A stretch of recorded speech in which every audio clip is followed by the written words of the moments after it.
ಬಸ್ಗಳ ಮೇಲಿದ್ದ ಗುಟ್ಕಾ ಜಾಹೀರಾತು ತೆರವುಗೊಳಿಸಿ ಯುವಕರಿಂದ ಜಾಗೃತಿ. ಸರ್ಕಾರಿ ಸಾರಿಗೆ ಸಂಸ್ಥೆಗಳ ಬಸ್ಗಳ ಮೇಲೆ ಅಂಟಿಸಲಾಗಿದ್ದ ಗುಟ್ಕಾ ಹಾಗೂ ತಂಬಾಕು ಉತ್ಪನ್ನಗಳ ಜಾಹೀರಾತುಗಳನ್ನು ಸ್ಥಳೀಯ ಯುವಕರು ಸ್ವಯಂ ಪ್ರೇರಿತವಾಗಿ ತೆರವುಗೊಳಿಸಿರುವ ಘಟನೆ ಮಾಗಡಿಯಲ್ಲಿ ನಡೆದಿದೆ. ಬೆಂಗಳೂರು ದಕ್ಷಿಣ ಜಿಲ್ಲೆಯ ಮಾಗಡಿ ಬಸ್ ನಿಲ್ದಾಣದಲ್ಲಿ ಆರೋಗ್ಯಕ್ಕೆ ಹಾನಿಕಾರವಾದ ವಸ್ತುಗಳ ಪ್ರಚಾರ ಸರ್ಕಾರಿ ಬಸ್ಗಳಲ್ಲಿ ನಡೆಯುತ್ತಿರುವುದನ್ನು ವಿರೋಧಿಸಿದ ಯುವಕರ ತಂಡ ಕೆಎಸ್ಆರ್ಟಿಸಿ ಹಾಗೂ ಬಿಎಂಟಿಸಿ ಬಸ್ಗಳ ಮೇಲಿದ್ದ ತಂಬಾಕು ಉತ್ಪನ್ನಗಳ ಪೋಸ್ಟರ್ಗಳನ್ನು ಹರಿದು ಹಾಕಿದ್ದಾರೆ. ಸರ್ಕಾರಿ ಬಸ್ಗಳಂತಹ ಸಾರ್ವಜನಿಕ ಸೇವಾ ವಾಹನಗಳ ಮೇಲೆ ತಂಬಾಕು, ಗುಟ್ಕಾ ಸೇರಿದಂತೆ ಮಾದಕ ವಸ್ತುಗಳ ಜಾಹೀರಾತುಗಳು ಕಾಣಿಸಿಕೊಳ್ಳುವುದು ಯುವಕರಲ್ಲಿ ಆಕ್ರೋಶಕ್ಕೆ ಕಾರಣವಾಗಿದ್ದು, ಇದನ್ನು ತಡೆಯಲು ಯುವಕರು ಸಾಮಾಜಿಕ ಜವಾಬ್ದಾರಿಯೊಂದಿಗೆ ಮುಂದಾಗಿದ್ದಾರೆ.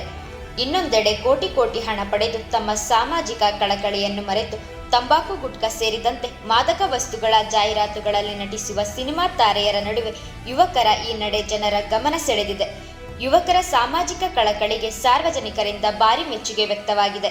ಈ ಘಟನೆಗೆ ಸಂಬಂಧಿಸಿದಂತೆ ಬಸ್ಗಳ ಮೇಲಿದ್ದ ತಂಬಾಕು ಜಾಹೀರಾತುಗಳನ್ನು ಅರಿದು ಹಾಕುತ್ತಿರುವ ವಿಡಿಯೋ ಇದೀಗ ಸಾಮಾಜಿಕ ಜಾಲತಾಣಗಳಲ್ಲಿ ಸಖತ್ ವೈರಲ್ ಆಗುತ್ತಿದೆ. ಕರುನಾಡು ಟೈಮ್ಸ್ ಚಾನೆಲ್ನಲ್ಲಿ ಸುದ್ದಿ ಮತ್ತು ಜಾಹೀರಾತು ನೀಡಲು ಈ ನಂಬರ್ಗೆ ಕರೆ ಮಾಡಿ.